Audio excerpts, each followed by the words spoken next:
Hi, this is Dr. Kimberley Linert, and you're listening to Incredible Life Creator Podcast. My guest today is Jeff Klein.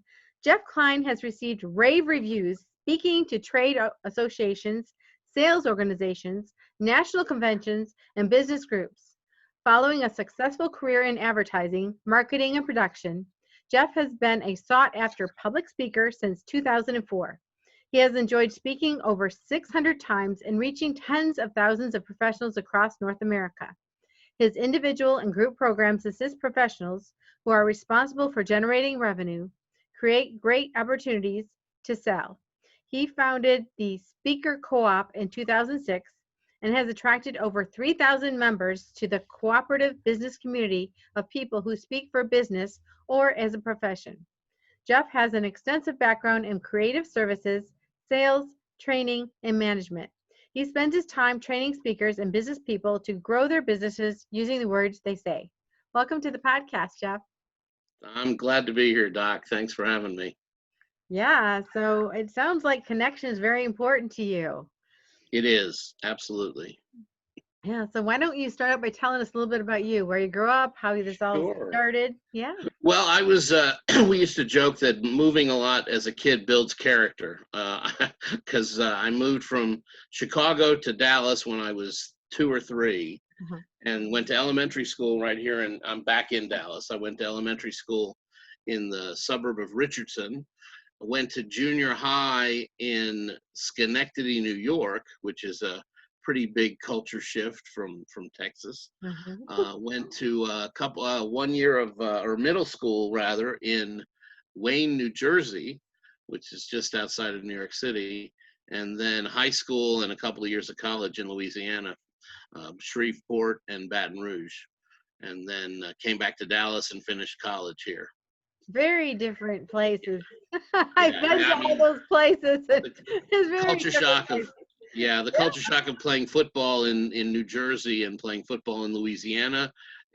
That's Shreveport is Louisiana is still Friday Night Lights territory like Texas. So a couple of different culture shifts that I benefited by learning different things from. Mm-hmm.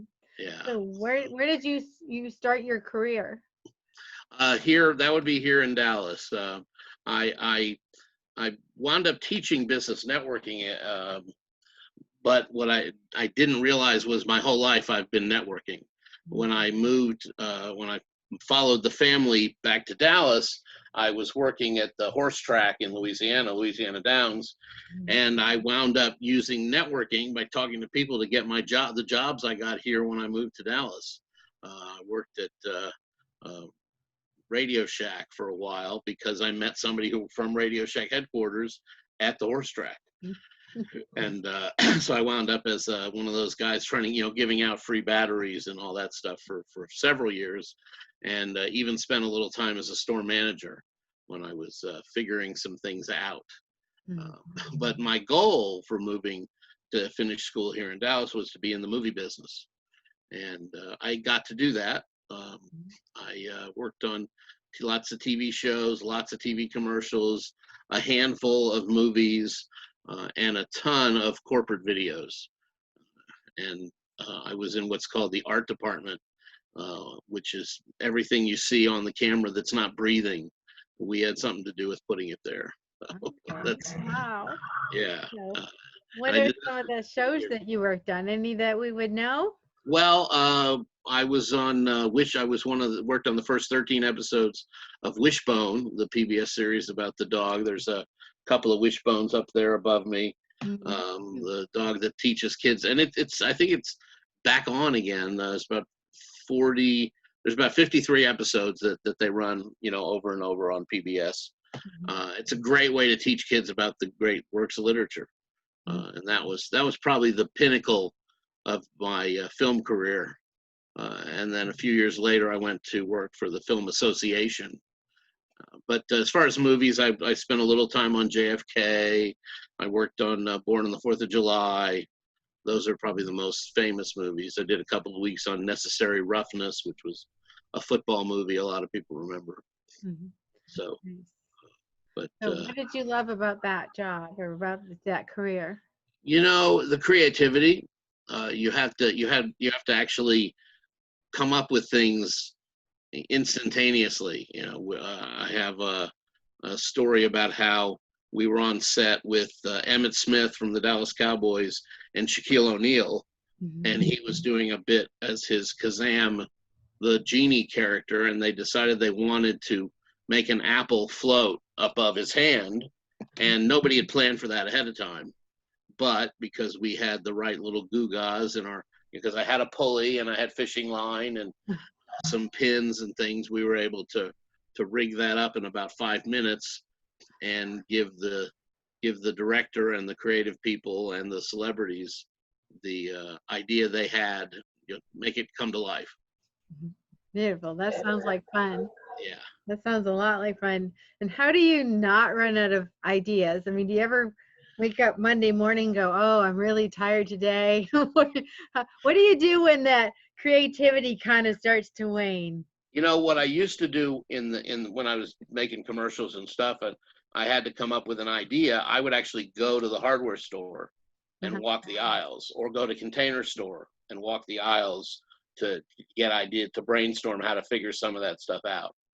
So using visual cues was how I treated the creative thing. And of course, bouncing ideas off of other people is a big part of it too, because I went into advertising on the creative side, and having somebody to bounce ideas off of is a great way to get that creative spark going if you get stuck.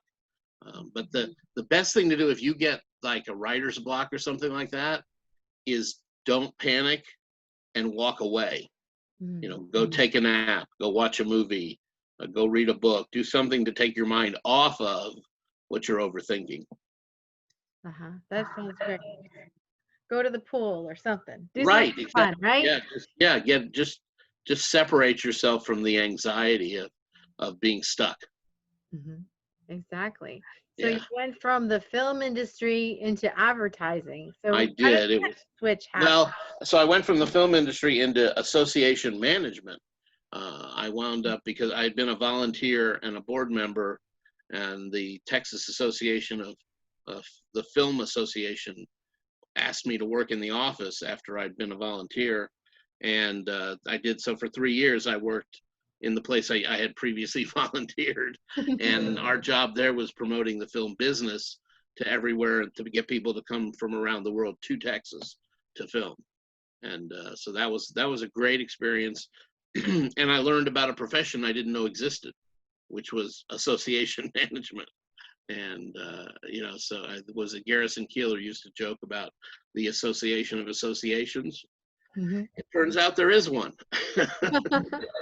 Wow, that's amazing. As you're talking about that, I'm thinking, I live in the Atlanta area. They're doing an awful lot of filming here now. They are. You're absolutely correct. Atlanta is what Austin was 20 years ago, as far as a community place for filming. They even do animation in Atlanta, so you don't even have to be doing live filming in Georgia to benefit from tax write-offs and things like that. They create attraction for people making movies. Do you think Hollywood is always going to stay in Hollywood, or do you think it'll move to Texas or Atlanta one day? Well, I think Hollywood will always be the first coast, and the third coast will keep moving around like it does. So there's LA and New York, and then places like Dallas and Chicago and Austin and Atlanta will keep bouncing back and forth. New Orleans has been a third coast at some point. But that was actually a big part of my life for a few years, was trying to be the third coast. And it moves. It was Canada for a while, and it was even Australia and New Zealand for a while. But now it's at least back in the U.S. for a lot of places, for a lot of productions, which is and what happens is people discover a career they didn't know existed, and and they wind up spending 10 or 20 years in the business, and then the business itself moves on, and they either move to where it is or they start doing something else. Right. That's the story here. I mean, the people I grew up with in the film business, a big chunk of them are still doing it. Mhm. But a bunch of them are not here in Dallas anymore. They're in New Orleans or Shreveport or California, a few in Mhm. Atlanta. Beautiful. And then when you went into advertising, was it like an advertising agency that companies would hire you? Yes, what I did was I spent a couple of years as a director of marketing between the trade association and my own business again. And I started Klein Creative Advertising because I wanted to produce TV commercials and corporate videos on my own. And I wanted to do the creative piece. And so instead of being what people call a production company and working for ad agencies, I decided to be an ad agency so I could do the creative work. I mean, again, it's all creative work, but I wanted to create the actual ad campaigns and write the videos and things like that. And I did that for about 10 years. Wow. And so you created your own profession. I You did. created your life and your work the way you wanted it to be. Exactly. Most people come to they people in advertising start at the bottom as like drafts people or copywriters, and they do the sweatshop thing where you pay your dues. And instead, I paid my dues on movie sets and TV sets, and and then I was doing the director of marketing work where we were working with companies and ad agencies in between them. And then I decided that's where I really wanted to be, directly with companies that couldn't afford the big ad agencies. So I set out to make commercials, and I wound up doing a lot of websites first. Wow. So did you do this alone or did you actually hire a team to work with you? No, it was just me, and the concept was to get bigger and bigger clients where I would hire subcontractors to help with the creative work. And mostly, though, I wound up getting clients who could afford me, but not anybody else. so I did a lot of the actual implementation myself, which is where you kind of fall into the I don't know, are you familiar with the E-Myth book? Uh-huh. Yes. Right. So E-Myth has Perfect. the entrepreneur and the technician, and usually the technician wants to start the business, and I was the other way. I was the entrepreneur who wanted to start the business, and I didn't want to be the technician. Yes. and but again, you do what you have to do to get rolling, and that's actually how I found speaking, Uh-huh. because I found an organization. I was networking, learning about business networking and how to grow your business by referrals, and I wound up finding an organization called CEO Space. Ah. And they in Dallas, they had it's an international club, but at the time in Dallas we had a weekly lunch where we taught the elevator pitch, and I clicked with the state representative and I clicked with the education, and I wound up helping her. And then people said, "Hey, would you come to our meeting and do the same thing?" Mhm. And she was okay with her if I did that, and I was able to promote the organization, and I understood I was promoting my ad agency, because networking is the most basic form of advertising. Yes. So and so I wound up speaking and teaching that elevator pitch is my sort of foot in the door, and at the same time, and some of this is really karma, kismet, synchronicity, whatever you want to call it, or Gmail before Gmail, right? Remember, we used to call it Godmail before Gmail showed up. Uh-huh. And so I was also a member of the National Speakers Association, but I was a vendor member. So I joined the North Texas chapter of NSA because speakers need videos and websites. But instead of sitting out in the hallway during the meetings with the other vendors, I sat in the room with the speakers and got the education. So I wound up getting an accidental education, right? And investing in, because they have the top speakers in the world come through those meetings, and each one of them has something they offer to buy at the end of the meeting, and very often it was an afternoon program on the same day. So I wound up investing in some of that training, and a lot of the time I would sit there and I would say, well, I could do that, or why am I not doing that? Mhm. And so I started speaking more and more. And then I discovered that adjacent to that, to the National Speakers Association, which is the association for the job title of public speaker, Mhm. I discovered that there was a group of people that spoke to get business, not because they wanted to be famous public speakers. Mhm. And then further over, there was Toastmasters, which was people who had to overcome the fear of speaking and learn how to be great presenters. And so I was sitting with some folks at the end of 2005, and we had gotten together for coffee to talk about how to get more audiences for each other. And I said, well, why don't we start a lunch and invite all the people that are doing this? Mhm. They said, that's a great idea, Jeff. Why don't you start a lunch and we'll support you? And the truth, Kimberly, is it wouldn't have happened without their support. Mhm. But I'm the one who jumped on the grenade and started the lunch and made the arrangements and did the legwork with help, of course. And the first lunch, we had 50 people show up. Oh, wow. That's a great turnout for a I first know. meeting. I didn't know what to do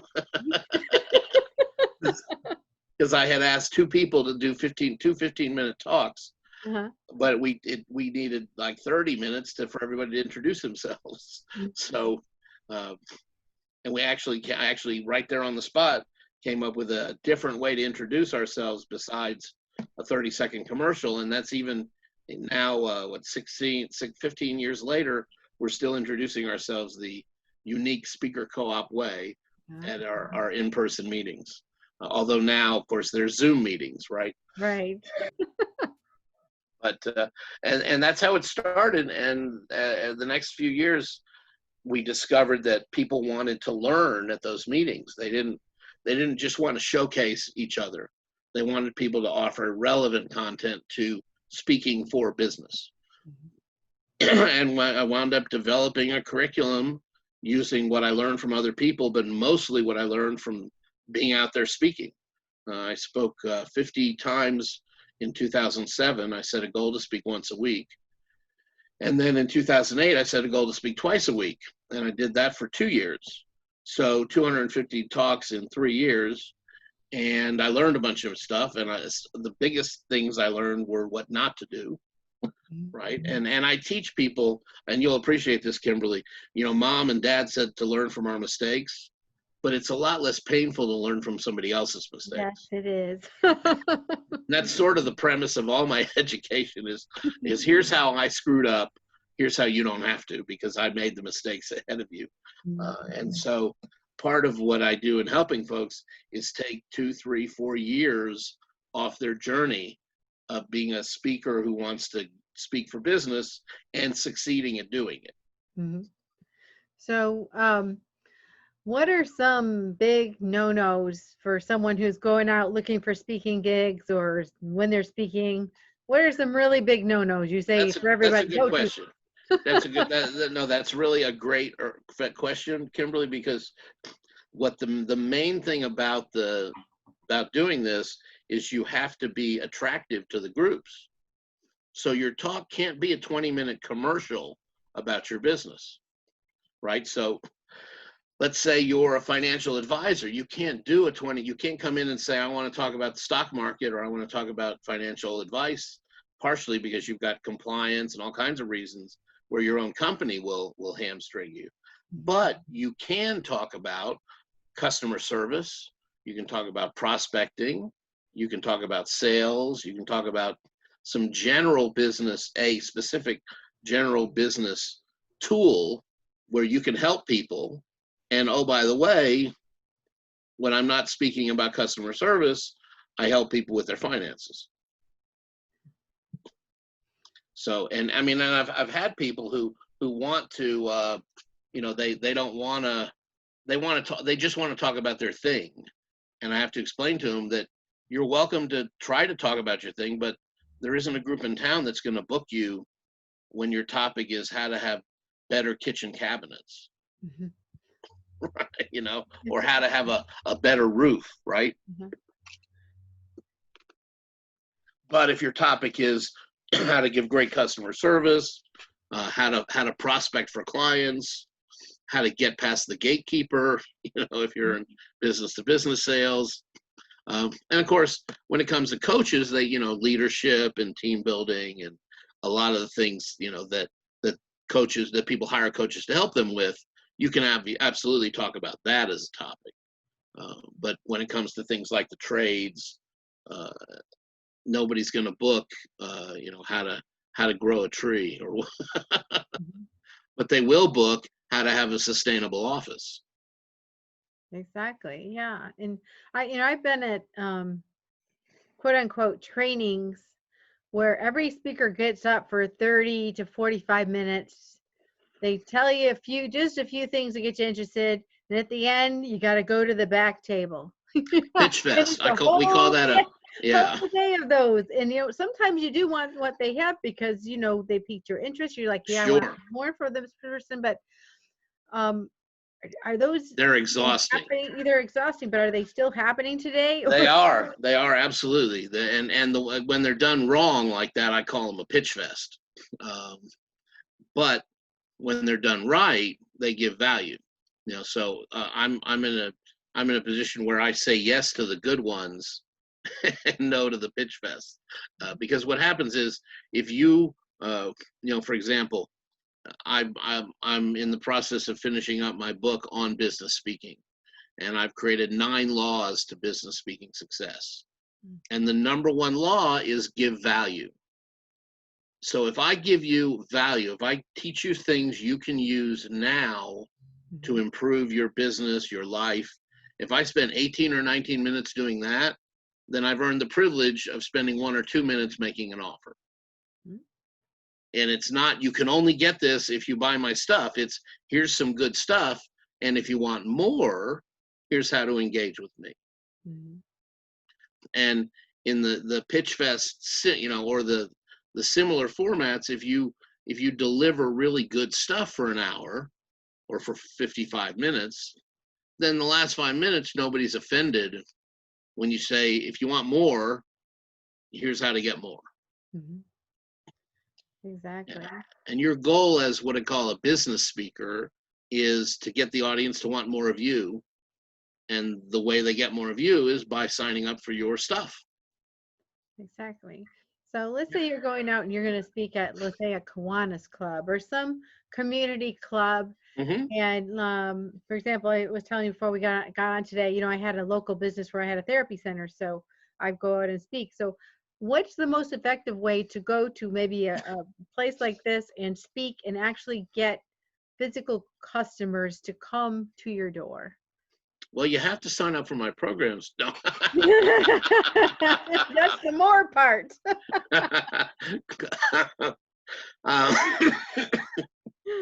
I couldn't resist. Sorry.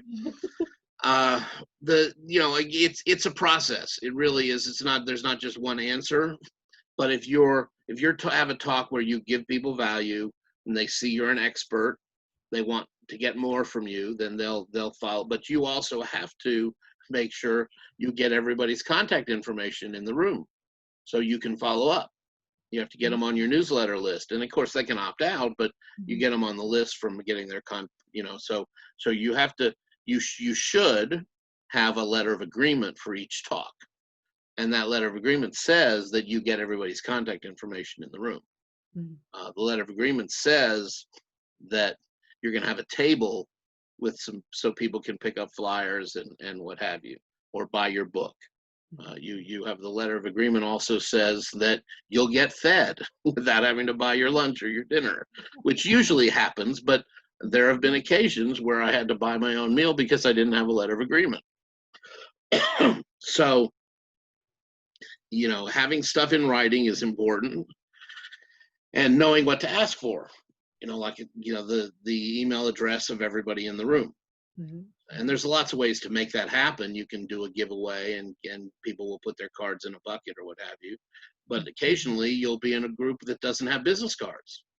So you have to have a way to get people to write down their email address on a piece of paper and give that to you. Or again, the organizer can provide it for you without you having to gather But like everything to do with our businesses, Kimberly, the fortune is in the follow-up. Got it. You set everything up right, and then the follow-up becomes easier and more lucrative. But if you give a great talk, people want more of you, and you have something to offer, because it doesn't do any good if you go into a room and you tell people how great you are, but you don't have a book or a workshop or an audio they can buy to get that more of you in between seeing you and hiring you to be their coach. So part of what we do is help people with more profit centers too. Got it. So the first thing is to pre-plan, know what to ask for, have it in writing, and then follow up on the back end. Yes. That makes sense. So tell me about this special elevator pitch that you do. Well, what I've learned, and I started studying the elevator pitch in about 2000, and then again in 2004, a CEO space helped me figure out the better way to do it. The key for how I teach the elevator pitch, Kimberly, is to ask for a specific referral in the room. So there's really two times you do the pitch. There's one time where you do it at like a chamber meeting or a networking meeting where everybody gets up and does the 30-second commercial and you go around the room. And your purpose there is to ask for a specific introduction. So today I'm looking to meet a roofer. Tomorrow I'm looking to meet a business coach, a specific job title. Or if you sell to individuals, I'm looking to meet somebody who just had their anniversary or whose kids started driving, or, empty nesters, something that describes people demographically. But but ask for something. It's not an infomercial, And then of course, if you're actually in an elevator, your elevator pitch, the purpose of that is to get the business card of that other person so you can follow up. So you want to say something, you want to show them how you make people's lives better with your words, and it's never more time, more money. It's this is something when I work with coaches, and I have a good friend, Sherry Prindle, who we call her the trainer's trainer. And she has a coaching certification as well that she teaches, but we talk about so what, where you save me money, so what, tell me more. What does that mean, right? What does more money mean? Because if you just say, there's no visceral emotional reaction to I save you money. But if you say, I help you sleep better at night because you're not worried about money, right? If you say, I help you have dinner with your kids because you're not working as many hours because I make you more efficient. If I say you get to go to your kid's soccer game for this, because you're working better and you're earning more money, you get to buy your dream car, you get to go on your dream vacation. Make it visceral and emotional what you do for people, not just surface level words. Right, because this really means that nothing, save money, make money. It really doesn't mean there's no quantity or quality to it. Yeah, and get you to the next level. What level is that? Yeah, I mean, I don't, what does that mean, right? Whereas I make sure where you're working with the top speakers in the country. Well, that's that level I understand, right? Or you're again, you're not you're not worrying where if your rent's paid. There's more time than money left at the end of the month instead of the other way around. Exactly. And you can include stories like that in your 30-second commercial. So ask for something specific is the one to always remember. And then the other big one for networking is don't sell to the room during your commercial. So, instead, don't say, here's how I can help you. It's here's how I can help your friends, or here's how I help my clients. Because once you sound like you're selling to people, that wall goes just drops down in front of them, and you're done. You don't have any chance of them becoming a customer if they think you're selling. And the truth is, when you're in a networking meeting, you're not there to sell people and to the people in the room. You're there to for them to become your advocates to all the people they know. That is a key distinction.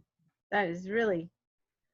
Yeah, the truth is, the people in the room will become your customers organically because you show them what a good job you do. But your mission is for them to be your advocates, not for them to become your customers. Yeah. Oh, beautifully said. Thanks. So, we're talking about speaking, and the speakers, as well as everyone else, seems to be shut in right now. This is true. Shut in. So what is happening with the speaking? How are we doing this now? Just like you and I are. When I'm speaking and my clients that I get bookings for, I'm booking them into virtual speaking engagements. Lots of Zooms and also podcasts and things like that, virtual speaking. And here's the beauty of it. Excuse me. Right now, you and I are not in the same city because we don't have to be. And now that I can speak, now that the Rotary Club of Kauai in Hawaii is doing a virtual meeting, I can be their speaker without having to fly to Hawaii.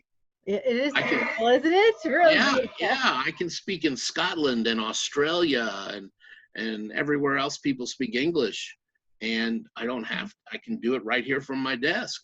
So I'm actually, there's a lot of benefits to folks like me, because as long as the speaker has a business that doesn't depend on borders. Right. People coming in, actually walking in like a gym or something. Yeah. Well, or even like an insurance person in the U.S.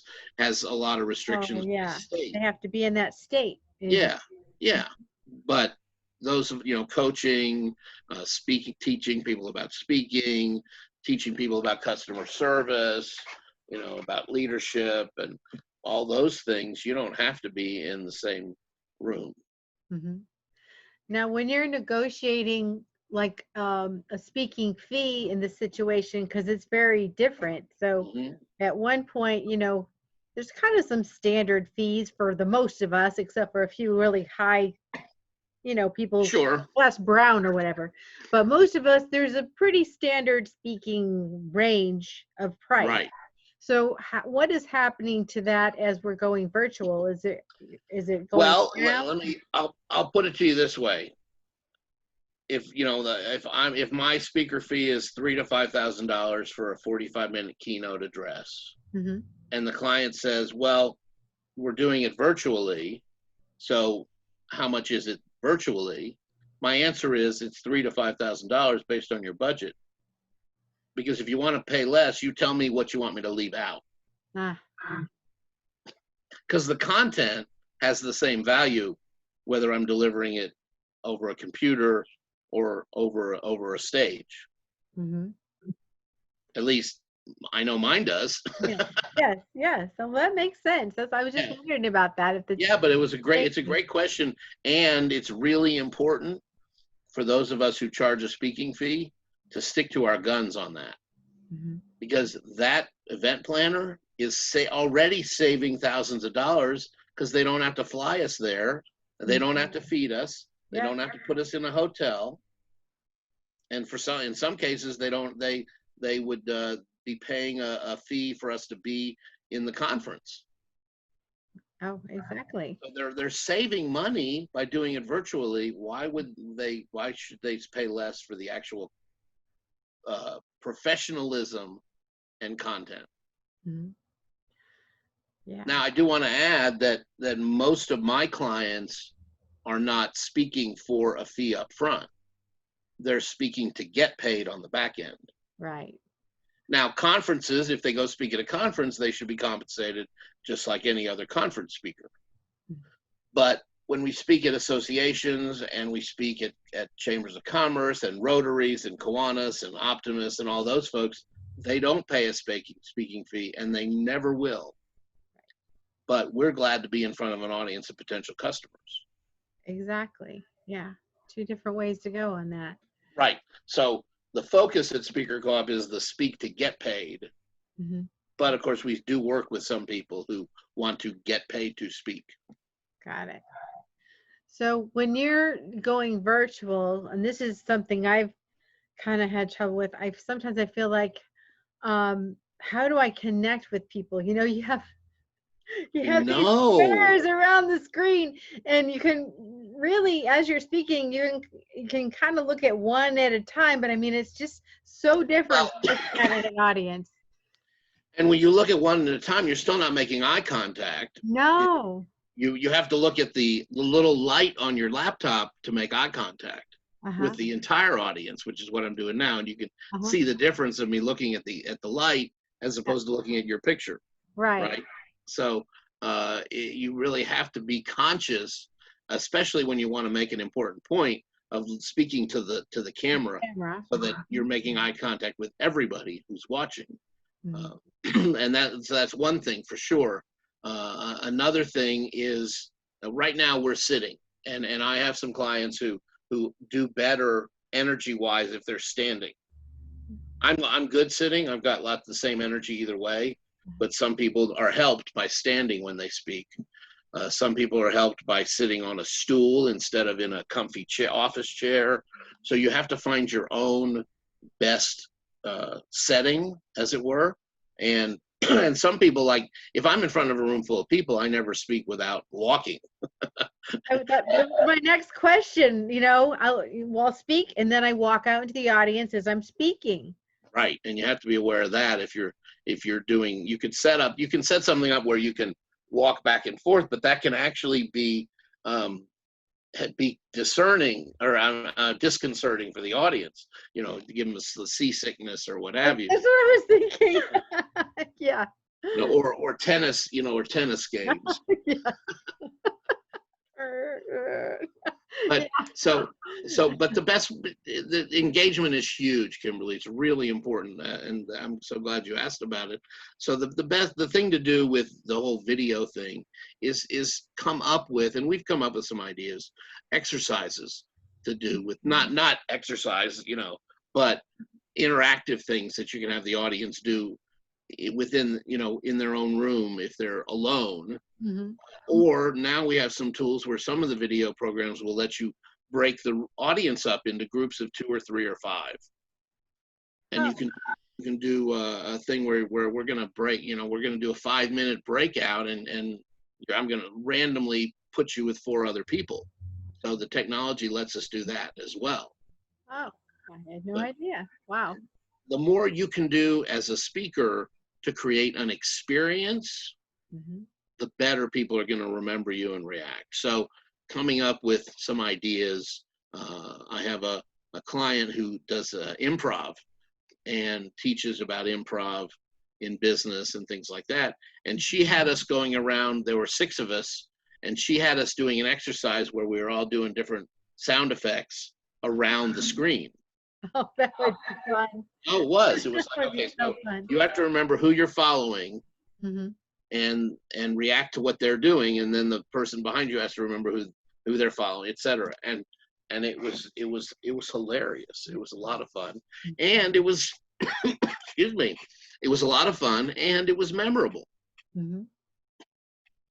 So yeah, so you have to create some sort of an experience for people, and sometimes it's with storytelling.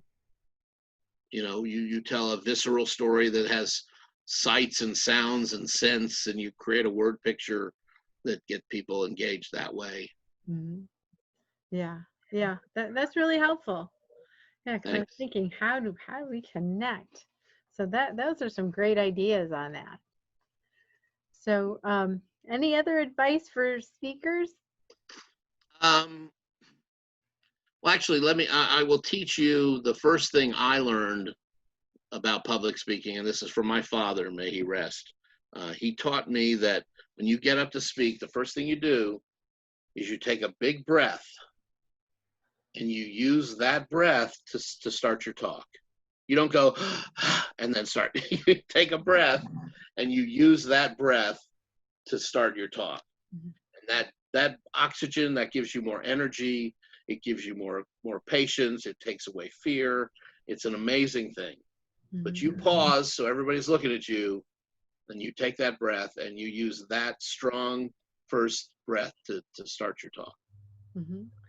And actually, that brings me to another question. So there's different kinds of speakers. Some come out and you feel like you're just being blasted, and Right. some come out, take that breath, and they deliver their first line, but it's not so strong. It's a little softer, but they're kind of connecting with people, and then they might change their volume. Is there a preferred way to address an audience? Should you come up all rah-rah, or should you come out peaceful? The truth is, you need to do what works for your brand. So you need to create your platform. And your platform starts with what you want to stand on a box and shout to the world, but it includes how you do it. In graphic design, one of the things that they talk about are the white spaces between the elements of the design. Well, for speakers, silence is the white spaces. And pauses can paint that picture as well as the words. They go together, obviously, but silence is really a powerful tool. And so is volume. If you start, sometimes, and Mel Brooks used to do a hilarious bit about whereas with a song, that the song is a high note song and it gets higher and higher and higher. And he talks about how you can't start too high because then you can't do the high note. If you start to, then you have nowhere to go because you've started up here and the song goes up here. And it's the same thing with things like volume and energy. If you're too over the top, where do you go from there? Right? And if you really want the audience to engage with you, volume isn't the best way to engage. Actually, silence and quiet is how you get people on the edge of their seat, waiting to hear what's going to happen next. Yeah. I had one teacher that said that the communication actually happens in between the words. He said it's not the words, it's your body language, and it happens in between the words. That's a beautiful thing. I mean, it's true that, if you listen to the experts, I don't remember the numbers off the top of my head, but less than 10 or 20% of communication is the words. The rest of it is the tonality and the body language. Now, the truth is, I think when we're doing things like video, I think the words become more important because you can't see all of me, right? So I can't give all my energy because I don't have a big enough screen. But so I think words go up in importance when we're doing video things like this. But absolutely, yeah, tonality, volume, and the silence, spaces. Yeah, that's a beautiful thing. Well, what in your life gives you the most happiness, joy, fulfillment? The truth is, hanging out with my nieces and nephew is where my joy comes from. I'd still like to be a dad someday. I haven't. It's something I have not crossed off my list of possibilities. But right now, the little people that I love most are my nieces and nephew. And how old are they? Now they're 14, 12, and 10. So they're not as much fun as they used to be.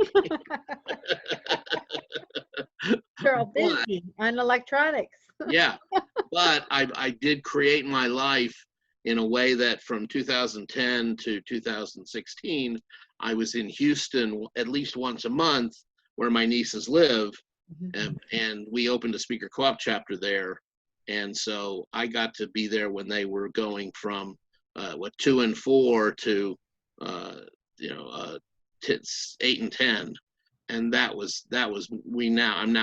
I'm much closer to them than your standard uncle because of that. And then then Jack, my nephew, was born after that, and And of course, living here, I was here 3 of the 4 weeks a month, and I took my nephew on outings since he was 2. You know, we went to the Curious George exhibit at the museum. We went to train shows. We went to truck shows. So I'm an active uncle. Yes. And then of course we go play video games. You know, before the virus and all that hit, we'd go to Dave and Buster's for a few hours and you know, kill zombies. Yeah. Many memorable moments.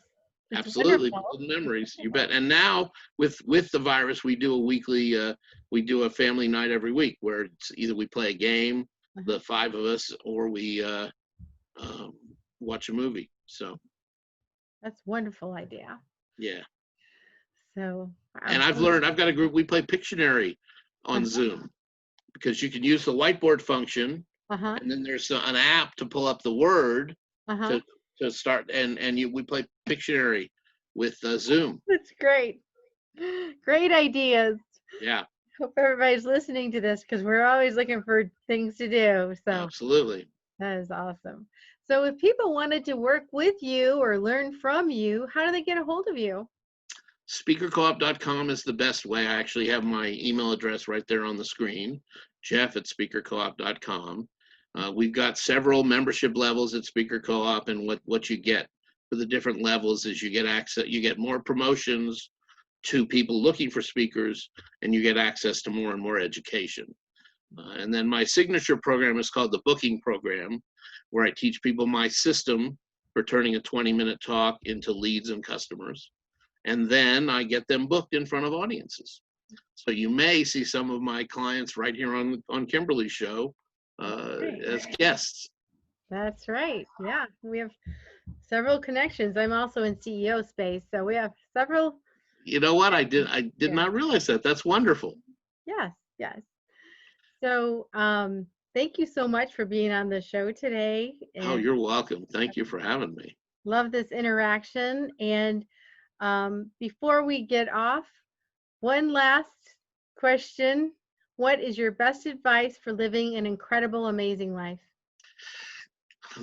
My best advice for living an incredible, amazing life is to, and this is something I had to learn. And something I still have to practice occasionally, and that's learn how to live in abundance instead of scarcity. And that's something we learned at CEO Space. It's a huge thing.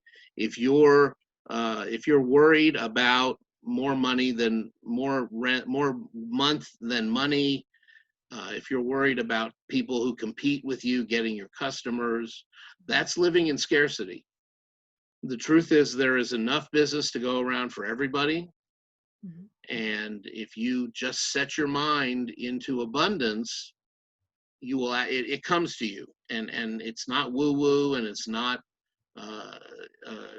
you know, it's not crazy. It's the truth of the universe is if you set your intentions to understand that there's an opportunity for everybody, and everybody can help everybody else, then you will wind up sleeping better at night. Beautifully said. Thanks. Thank you so much, Jeff. And we'll talk to you again soon. You're welcome.